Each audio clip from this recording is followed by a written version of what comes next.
시청자 여러분 안녕하셨습니까? 주님과 함께 5분 묵상의 시간을 갖겠습니다. 오늘은 에레미야 34장 말씀을 묵상합니다. 본장은 시드기야에 대한 경고 메시지인데 그는 바벨론에 의해서 유다 왕의 자리에 올랐으나 친애굽 정책을 추진하다가 바벨론의 보복성 침공을 당했습니다. 이때 시드기야와 유다 백성은 하나님의 율법에 순종하고자 노비들을 해방시켰으나 바벨론이 공격을 멈춘 사이 다시 잡아왔습니다. 바벨론이 BC 597년 예루살렘을 점령하여 여호야긴 왕을 사로잡아간 후 시드기야를 대신 섭정자로 세워놓았습니다.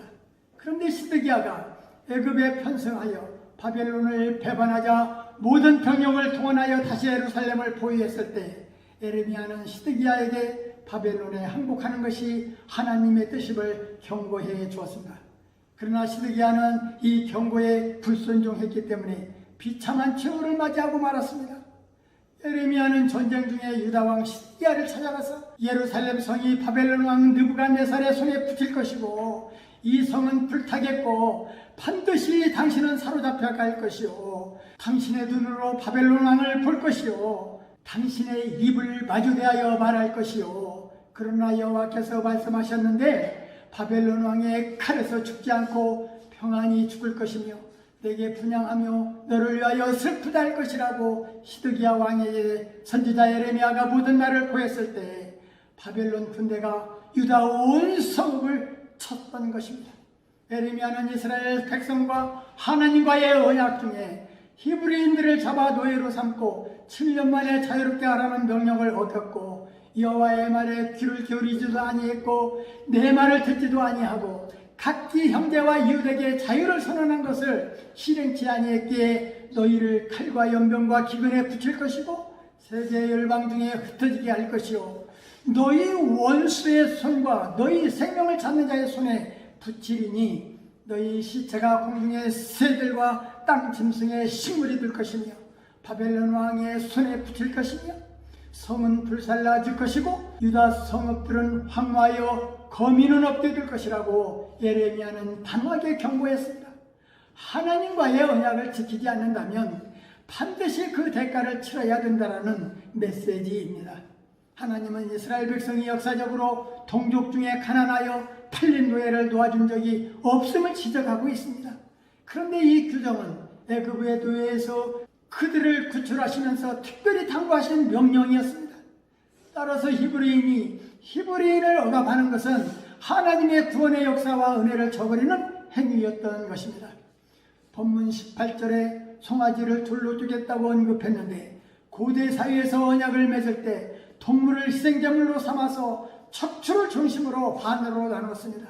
그 다음 언약의 당사자들이 희생고기 사이를 걸어 가운데에서 서로 만나 엄숙한 맹세를 했습니다. 이러한 간수의 의미는 언약을 어길 경우 희생제물의 운명처럼 반드시 죽을 것임을 암시합니다.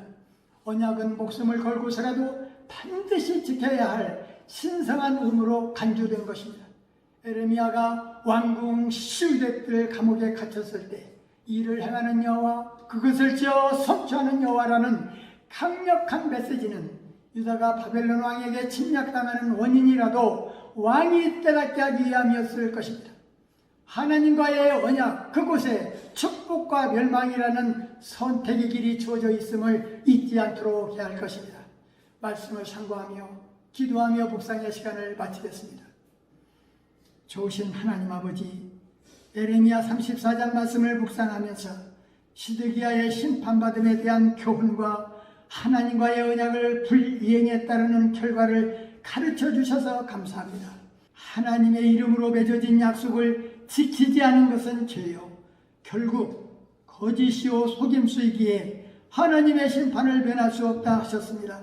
약속을 이행될 때만이 약속의 가치가 있사오니 우리의 믿음의 성도들은 하나님과 이웃과의 약속을 철저히 지키는 자들로 하나님의 공의를 높이는 자들로 세워주시옵소서. 하나님은 오늘 또 말씀을 통해서 우리에게 약속하신 바를 신실하게 이루어주시는 좋으신 하나님 앞에 순종의 미덕을 지키는 자들이 다 되게 하옵소서. 예수님 이름으로 간절히 기도하옵나이다. 아멘.